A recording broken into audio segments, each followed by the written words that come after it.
Medical ভর্তি পরীক্ষার জন্য জিপিএ রিকোয়ারমেন্ট 8.5-এ নামিয়ে আনা হয়েছে এই বছর। যতদূর শোনা যাচ্ছে যে জিপিএর যে মার্ক 100 ছিল সেটা কোনো পরিবর্তন করা হয়নি, শুধু জিপিএর যে রিকোয়ারমেন্ট সেটা 8.5 করা হয়েছে। সো এতে আসলে লাভটা কার হচ্ছে আর ক্ষতিটা কার হচ্ছে সেটা নিয়ে আজকের আমাদের আলোচনা। দেখো, শুরুতে যদি ক্ষতির কথা বলি, ক্ষতিগ্রস্ত হবে তারা যাদের আসলে মেডিকেলে চান্স হওয়ার সম্ভাবনা খুবই কম, কিন্তু ওই যে জিপিএর রিকোয়ারমেন্ট কমিয়ে আনা হয়েছে, 8.5 করা হয়েছে 9 থেকে। সো এই যে 8.5 পাওয়া থেকে 9 পর্যন্ত পাওয়া পোলাপান যদি জিপিএর সেই 100 মার্ক না কমানো হয়, যেখানে ভাই 9.5 পেয়েও আমাদের চান্স পাওয়াটা কঠিন হয়ে যায়, কারণ 5টা মার্ক কাটা যায়, সেই জায়গায় 8.5 মানে তোমার 15টা মার্ক কাটা যাবে। তুমি যদি রিসেন্ট অ্যাডমিশন টেস্টগুলো দেখো তাহলে সর্বোচ্চ মার্ক যে পাচ্ছে এবং সর্বনিম্ন মার্ক যে পাচ্ছে তাদের মার্কের ডিফারেন্স 20-এর আশেপাশে। তার মধ্যে তোমার 15টা মার্ক এইচএসসি এবং এসএসসি মিলিয়েই নাই, তাও তুমি অ্যাপ্লাই করতেছো, পরীক্ষা দিচ্ছ, মেডিকেলের জন্য কোচিং করতেছো।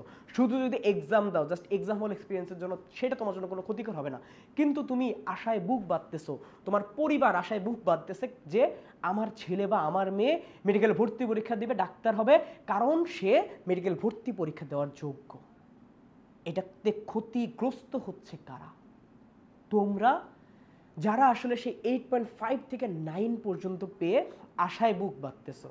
এমন যদি হতো যে জিপিএর মার্কটা কমানো হয়েছে, 100 থেকে ঢাকা ভার্সিটিতে যেরকম 20 মার্ক এরকম মার্কে নামিয়ে আনা হয়েছে, তখন তোমার এটা হয়তো একটু সহজ হতো তোমার জন্য।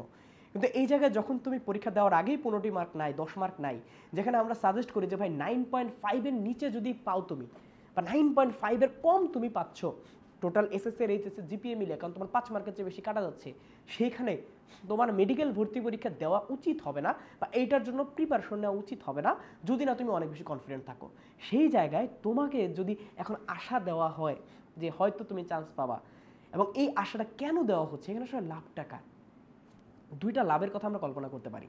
যে ভাই অ্যাডমিশন টেস্ট হচ্ছে, সো অ্যাডমিশন টেস্ট মানে কি, সবাই ফর্ম কিনবে, 1000 টাকা করে হয়তো আমাদের প্রত্যেকটা ফর্মে আসবে। সো ধরো আমার জিপিএ 9 ধরলাম, সে জায়গায় 1 লক্ষ আমাদের মেডিকেল অ্যাসপিরেন্ট হওয়ার কথা ছিল যারা মেডিকেল ভর্তি পরীক্ষা দেবে।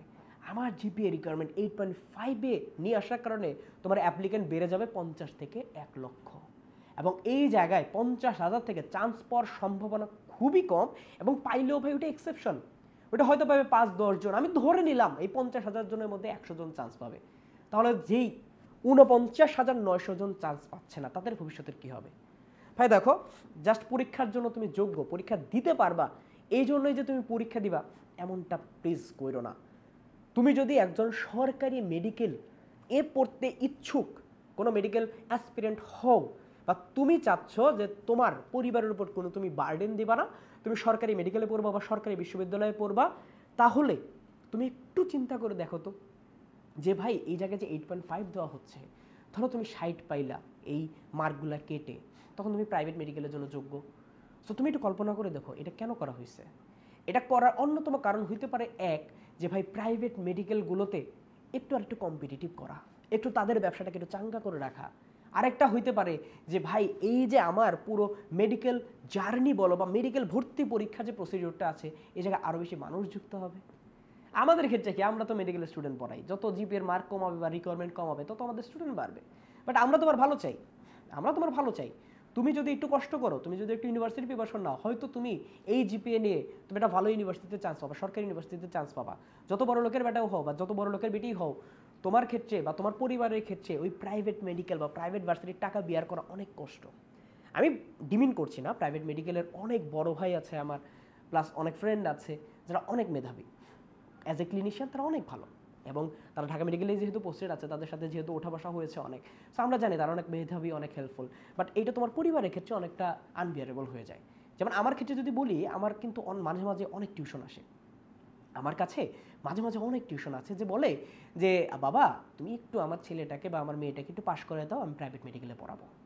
সো এই যে প্রাইভেট মেডিকেলের ব্যবসাটাকে চাঙ্গা করে তোলা, বা এই যে আমার ধরো ভর্তি পরীক্ষার এই জার্নিতে আরও 1 লক্ষ মানুষকে সংযুক্ত করা, এই সংযুক্ত হও, তুমি পরীক্ষা দাও, কোনো সমস্যা নেই, এক্সাম হল কেমন লাগে একটু দেখে যাও, কোনো সমস্যা নেই। বাট আমি তোমাকে রিকোয়েস্ট করবো, তুমি যদি একজন 8.5 থেকে 9-এর মধ্যে হয়ে থাকো, বা 9.2 বা 9.3 হয়ে থাকো, একটু দয়া করে ইউনিভার্সিটি প্রিপারেশন নাও। এটা তোমার জন্য বেটার হবে। তুমি ভবিষ্যতে যখন অন্য একটা ইউনিভার্সিটি প্রিপারেশন নিবা, তখন তোমার অন্য ইউনিভার্সিটির পরীক্ষাটা ইজিয়ার হয়ে যাবে, বা ডিউতে তুমি চান্স পেয়ে যেতে পারো। কারণ ওই জায়গায় জিপিএ রিকোয়ারমেন্ট 8 এবং ওই জায়গায় মাত্র 2 দ্বারা গুণ করা হয়, যেখানে এই জায়গায় 10 দ্বারা গুণ করা হয়। সো এই জায়গায় হয়তো তোমার জন্য আর একটু ইজিয়ার হবে। তোমার ভালো চাই, এই জন্য তোমাকে এই সাজেশনটা দিচ্ছি। কারণ ধরো তুমি যদি মেডিকেল প্রিপারেশন নাও, হয়তো আমাদের কারো কাছেই তো নিবা, সো আমাদের ব্যবসাটাই তো প্রসার হবে। কিন্তু আমরা আসলে এই ব্যবসার কথা তো চিন্তা করি না, তোমাদের ভবিষ্যতের কথাটাই বেশি চিন্তা করি। এবং এই ক্ষেত্রে তোমার জিপিএ যদি 9.5-এর চেয়ে কম থাকে, তোমার এই ক্ষেত্রে মেডিকেলের প্রতি বেশি বায়াস থাকাটা জরুরি, মানে একটু রিস্কি হয়ে যাবে। যদি না জিপিএর মার্ক কমায়, জিপিএর মার্কও যদি 100 থেকে কমিয়ে আনা হয়, এবং এই জায়গায় যদি তোমাকে বলা হয় যে আচ্ছা জিপিএ রিকোয়ারমেন্ট 8, আমাদের কোনো সমস্যা নাই। কিন্তু একটা বাচ্চাকে আমরা আশা দেখাবো, কিন্তু তার পরীক্ষার আগেই 10টা মার্ক নাই, 11টা মার্ক নেই, 12টা মার্ক নেই, 15টা মার্ক নাই, এটা তার জন্য ক্ষতিকর, এটা তোমার জন্য ক্ষতিকর। আমরা চাই না তোমার কোনো ক্ষতি হোক। তাই দয়া করে তোমার যদি জিপিএ এমন হয়, তোমার ভালোর জন্য তুমি ভার্সিটি প্রিপারেশন নাও, এটা তোমার জন্য বেটার হবে। আমাদের তাই মনে হয় তোমার জন্য বেটার হবে। আর এছাড়াও আসলে অনেক বক্তব্য দেখছি অনেক জায়গার, তো সেই সব জায়গা থেকে অনেক কিছুই নজরে আসতেছে, সব কিছু তো আসলে বলা যায় না। শুধু এইটুকুই বলবো যে কার লাভ হচ্ছে বা কার ক্ষতি হচ্ছে এদিকে নজর না দিয়ে তোমার ক্ষেত্রে এটার কি প্রভাব সেটা একটু চিন্তা ভাবনা করো। তুমি একটু মাথায় রাখো যে ভাই তুমি যদি একটু ইউনিভার্সিটি প্রিপারেশন নাও বা ওইদিকে একটু বায়াসড হও, তোমার ক্ষেত্রে হয়তো একটা সরকারি ইউনিভার্সিটি বা সরকারি মেডিকেল তোমার জন্য জুটে যেতে পারে। যে জায়গায় ধরো আমি যদি বলতাম আমি একজন মধ্যবিত্ত পরিবারের সন্তান, সো আমার ক্ষেত্রে আমার বাপের টাকায় আমার ওরকম প্রাইভেটে পড়ার মতন, মানে আমি নিজে জানতাম আমার বাপ হয়তো পড়াইতো, বাট ওই ক্ষেত্রে আমার জন্য পড়াটা একটু কঠিন হয়ে যেত। এই জন্য আমি পড়াশোনা করছি ভালো মতো এবং একটা সরকারি মেডিকেলে চান্স পেয়েছি, এবং এছাড়াও সরকারি ভার্সিটিতে চান্স পেয়েছি, যাতে আমার পড়াশোনা খরচটা কম হয়। তো এই জায়গায় ধরো ফ্যামিলির দিকটা অনেকে দেখে, অনেক কিছু চিন্তাভাবনা করে, সব কিছু চিন্তাভাবনা করে জাস্ট এইটুকুই মাথায় আসে যে ভাই 8.5 এটা তোমার জন্য কোনো বেনিফিট না। তুমি যদি এই 8.5 থেকে 9 বা 9.23 মধ্যে হয়ে থাকো, তোমার এই ক্ষেত্রে তুমি মেডিকেলের জন্য জীবন দিয়ে দেওয়া এটা তোমার জন্য হিতে বিপরীত হবে। কারণ এইখান থেকে একদম সাকসেসফুল হওয়ার সম্ভাবনাটা অনেক অনেক অনেক কম, এবং ওই সাকসেসফুল হওয়াটা এক্সেপশন। সো এক্সেপশন হইও না। এবং যারা সাধারণ মেডিকেলে ভর্তি ইচ্ছুক তাদের ক্ষেত্রে এই জিপিএর মার্ক কমানো কোনো প্রভাবই ফেলবে না। আগেও 10 দ্বারা গুণ করা হইতো, এখনও 10 দ্বারাই গুণ করবে। সো তোমার আগের যে প্রিপারেশনটা ছিল এখনও সেই প্রিপারেশন, তুমি এইসব নিয়ে কোনো চিন্তা ভাবনা করবে না যে তোমার কম্পিটিশন বেড়ে গেছে। তোমার কম্পিটিশন কোনোভাবেই বাড়ে নাই, এটাতে অন্যদের লাভ, যে লাভটা নিয়ে আমি আগে বলছি। সো এটা নিয়ে চিন্তা ভাবনা করবে না। সো এই যে জিপিএ 8.5 এটা নিয়ে চিন্তা ভাবনা বাদ দাও, আমরা আমাদের নর্মাল পড়াটা কন্টিনিউ করি। ওকে, সো আসসালামু আলাইকুম, আল্লাহ হাফেজ।